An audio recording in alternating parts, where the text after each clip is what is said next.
एक दिन महात्मा बुद्ध अपने प्रिय शिष्यों के साथ किसी नगर में पहुंचे। लोग उनका बहुत सम्मान कर रहे थे, उन्हें बहुत सारा वस्तुएं भी दे रहे थे।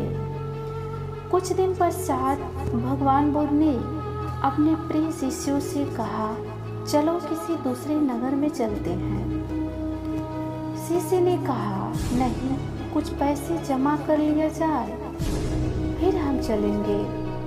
बुद्ध ने कहा, पैसे जमा करके क्या करोगे? चलो मेरे साथ, पैसे हम जमा नहीं करेंगे। और दोनों चल पड़े। शिष्य ने कुछ पैसे जमा कर रखे थे, उन्हें अपनी धोती में बांध रखा था। चलते चलते मार्ग में नदी पड़ गई। एक नौका वहां था। नौका वाला पार ले जाने के लिए 2 आने मांग रहा था। बुद्ध के पास पैसे नहीं थे, शिष्य देना नहीं चाहता था। दोनों बैठ गए।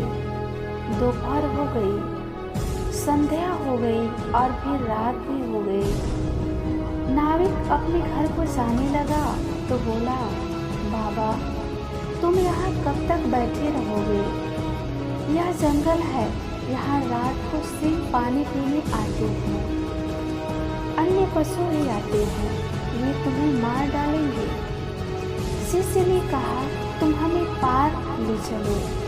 नाविक ने कहा, मैं तो 2 आने के लिए बिना नहीं ले जा सकता। शिष्य को सिंह के विचार से लगा डर। धोती से 4 आने निकालकर बोला, अच्छा नहीं मानते हो तो ये लो। नाविक ने 4 आने लिए और उन्हें पार ले गया। पार जाकर शिष्य ने कहा, देखा बनते, आप तो कहते थे कि पैसा इकट्ठा करने की आवश्यकता नहीं है।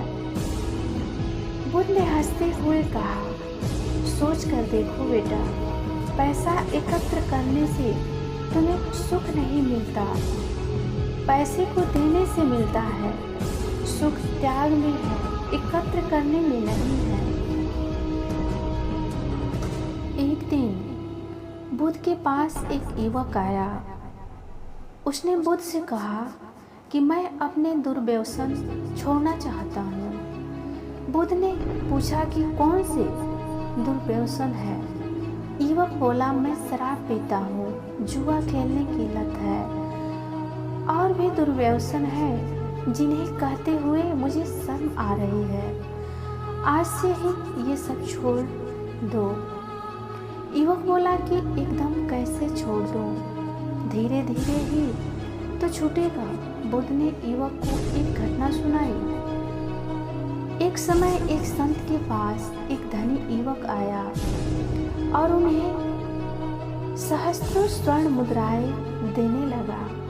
संत ने नाराजगी के स्वर में कहा, चल मेरे साथ और मेरे सामने ही इन्हें गंगा में फेंक दे। वे उस युवक की बाह पकड़कर उसे गंगा तट पर ले गए।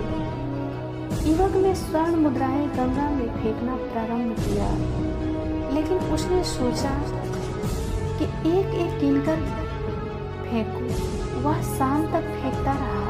अंत में बची हुई मुद्राओं का ढेर संत ने उसे छीनकर एक साथ गंगा में फेंक दिया। संत ने युवक से कहा कि इन स्वर्ण मुद्राओं को एक साथ न फेंककर तुमने जिस तरह गिन कर फेंका, उसे 2 बातें खुलकर सामने आ गई। एक तो यह है कि इन स्वर्ण मुद्राओं से तुम्हें कितना अधिक लगाव था, जो तुम फेंकने से पहले इन्हें गिन लेना चाहते थे। दूसरे यह है कि जिस जगह तुम मात्र एक कदम उठाकर पहुंच सकते थे, वहां पहुंचने के लिए तुमने बेकार में हजारों कदम बढ़ाए। बुद्ध ने नवयुवक को समझाया कि दुर्व्यसन छोड़ना है तो फिर धीरे धीरे छोड़ने का बहाना क्या करना, एकदम क्यों नहीं छोड़ देते? आज से छोड़ दो अभी से छोड़ दो। युवक ने उसी दिन दुर्व्यसन छोड़ने की कसम खा ली और अपना दुर्व्यसन छोड़ भी दिया और भगवान बुद्ध को धन्यवाद कर उनके चरणों में गिरकर प्रणाम किया। ये कहानी आपको कैसी लगी? अगर अच्छी लगी हो तो चैनल को सब्सक्राइब कर लीजिएगा ताकि आने वाली वीडियो सबसे पहले आप सभी को मिले। धन्यवाद।